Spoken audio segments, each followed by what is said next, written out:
আসসালামু আলাইকুম। আশা করি আপনারা সবাই অনেক ভালো আছেন। আজকে আমি আবারও আপনাদের জন্য মুরগির মাংসের একটা অন্যরকম একটা নতুন রেসিপি নিয়ে আসলাম। চলুন দেরি না করে ভিডিওটা শুরু করি। এখানে আমি মুরগির মাংসটা ভালোভাবে কেটে নিয়ে ধুয়ে রেখে দিয়েছি। আমি এখানে একটা আলু দিয়েছি। এরপর যে আমি এখানে সরিষার তেল দেবো। এখানে অবশ্যই সরিষার তেলটা দিতে হবে।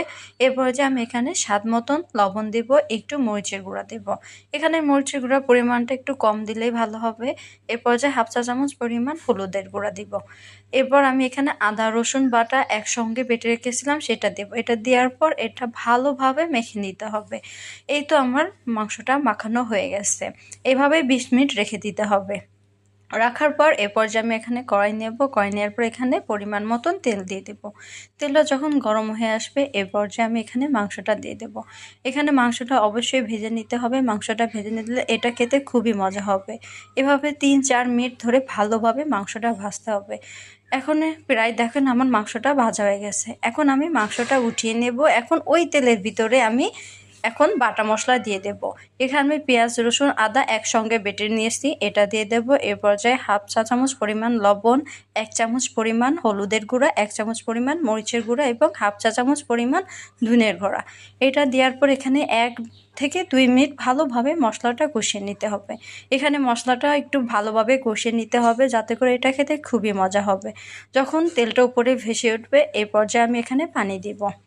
এখানে পরিমাণ মতন পানি দিবেন। পানি দেওয়ার পর এখানে 3-4 মিনিট ভালোভাবে কষিয়ে নিতে হবে। মশলা যত কষাবেন এটা খেতে খুবই মজা হবে। যখন উপরে তেলটা ভেসে উঠবে এ পর্যায়ে আমি এখানে ওই ভেজে রাখা মাংসটা দিয়ে দেব। দেওয়ার পরে এখানে আমি 3-4 মিনিট ভালোভাবে নেড়ে নেব যাতে করে মশলা এবং মাংসটা ভালোভাবে মিশে যায়। এভাবে 3-4 মিনিট ভাবে নাড়তে হবে। নেড়ে নেওয়ার পর এখানে আমি ঢাকনা দিয়ে ঢেকে দিব। অবশ্যই আপনারা ঢাকনা দিয়ে ঢেকে দেবেন। এখানে আমি কোনো এক্সট্রা পানি ব্যবহার করব না। এরপর যে আমি এখানে একটা দারচিনি এবং 2টা এলাচ দিয়ে দেব। দেওয়ার পর এখানে কিছুটা লিকুইড দুধ দেব। অবশ্যই এখানে লিকুইড দুধ দিতে হবে। এটা দিলে এটার স্বাদ অন্যরকম লাগবে এবং খেতে খুবই মজা হবে। লিকুইড দুধ দেওয়ার পর এখানে আমি 3-4 মিনিট ভালোভাবে নেড়ে নেব। নেড়ে নেওয়ার পর আমি আবারও ঢাকনা দিয়ে ঢেকে দেব। ঢেকে দেওয়ার পরে 3-4 মিনিট কষিয়ে নেব। কষিয়ে নেওয়ার পর ঢাকনাটা উঠিয়ে আমি আবারও নেড়ে দেব। দেখেন মাংস থেকে কতটা পানি বের হয়েছে। এভাবেই মাংসটা ভালোভাবে কষিয়ে নিতে হবে। মাংসটা যখন প্রায় কষিয়ে আসবে এ পর্যায়ে আমি এটা নেড়ে নেব। এখানে 2-3 মিনিট ভালোভাবে কষিয়ে নেবেন। মাংসটা যত কষাবেন এটা খেতে খুবই মজা হবে।